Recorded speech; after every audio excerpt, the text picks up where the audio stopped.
For today's video, gagawa po tayo ng mashed potato. So, bumili ako kahapon ng kalahating kilong patata at ito'y nilaga ko nga bago ko hiniwa para makatipid tayo sa kuryente. So, yan, hiwain ko ito ng maliliit para hindi po masyadong mapagod yung ating blender. So, i-steam ko siya ng konti. Ayan, gumamit din ako ng kutsara. So, yan mga ginamit ko, plato, kutsilyo. Yan po ay in-sterilize ko muna para malinis naman yung gagamitin ni baby. Tsaka iwas sa sakit is dapat malinis. So, pakahiwa ko nito, ito ay i-steam muna natin. Then, i-blend na. So, sa pagkakataon ng ito is tulog si baby kaya nakagawa ako ng trabaho. Lagay na po natin yung hiniwa-hiwa ko pong patatas.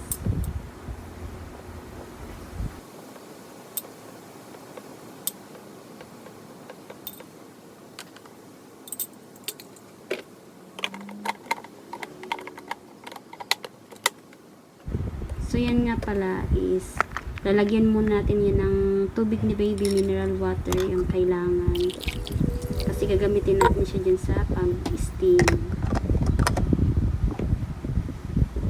Saksak na natin. I-on na natin at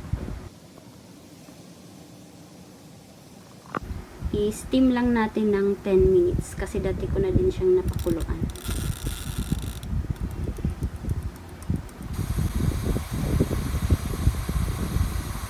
So, hintayin lang po natin tumunog. At kapag tumunog na siya is tapos na.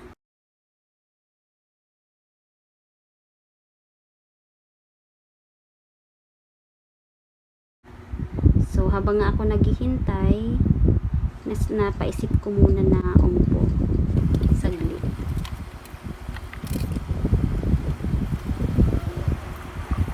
So, malapit na siya. Ayun nga, nag-burn out. At dahil nag-burn out, binisita ko muna si baby. Akala ko tulog, yun pala gising na. Ayan na siya. Nakadapa na. Yung akala mong tulog, gising na pala. Buti naman at hindi umiyak. Medyo na tagal-tagal yung tulog niya, kaya hindi po siya umiyak. Easy. Good morning. Gising ka na? Gising na ang baby. So, yan. Bumalik na po yung kuryente. Kaya, inon ko ulit siya ng 5 minutes na lang. So, hintayin lang natin na matapos. So, ayan. Tapos na nga ang ating mashed potato.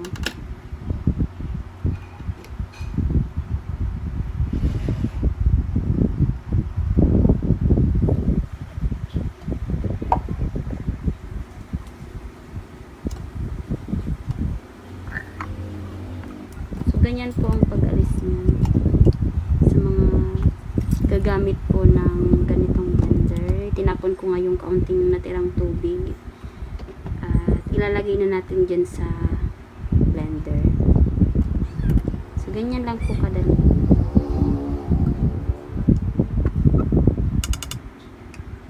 Lagyan po natin ng kaunting mineral water.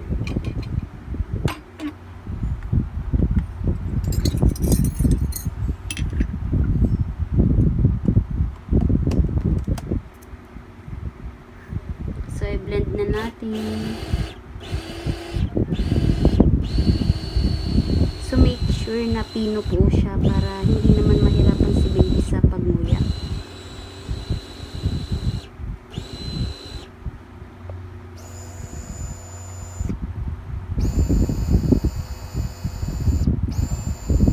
So, madali na lang siyang i-blend kasi nga napakuluan na.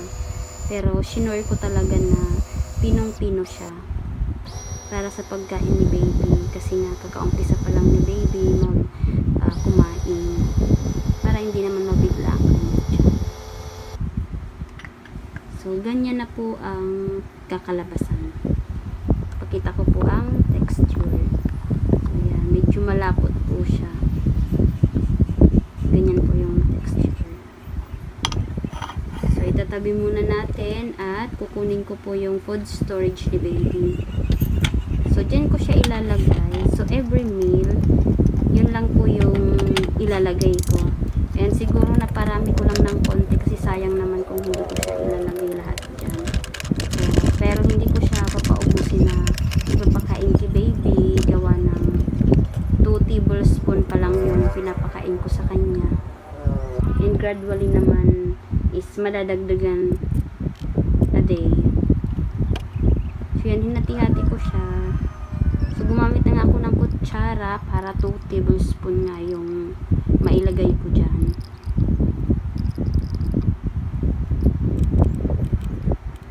At yun nga, nagkasya nga siya lahat.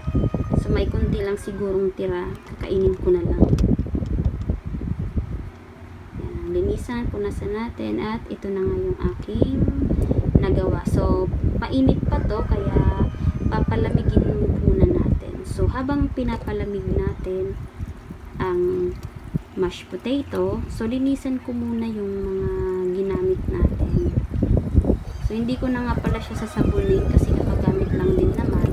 Babanlawan ko lang siya ng tubig at saka ko siya lalagyan din ng mainit na tubig. So, hindi naman siya madumi kasi kakagamit pa lang. Iniiwasan ko rin talagang laging gumamit ng sabon. Kasi kahit papano, ano pa din yung sabon. So, yan, nilagyan ko siya ng mainit nga na tubig. And after nyan, pupunasan ko siya ng dry cloth para pag itatago natin is malinis, saka dry na siya. Para sa next na gamit naman is madali na lang yung paggamit.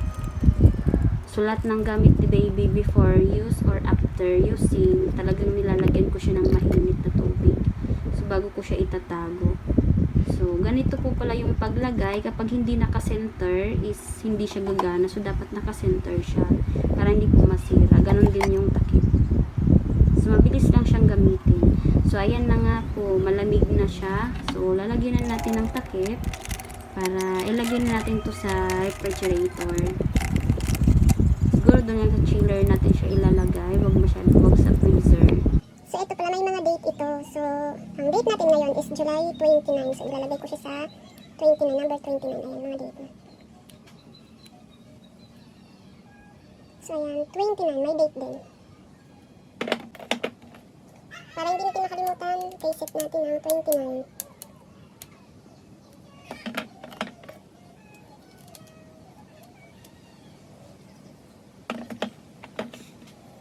So, ayan, nakaset na nga siya ng 29. So, thank you for watching. Lalagay ko na sa rep. And, pwede siyang ma-preserve in just 3 days. Until 3 days. That's all. Thank you. So, that's all for today's video. Thank you for watching. God bless.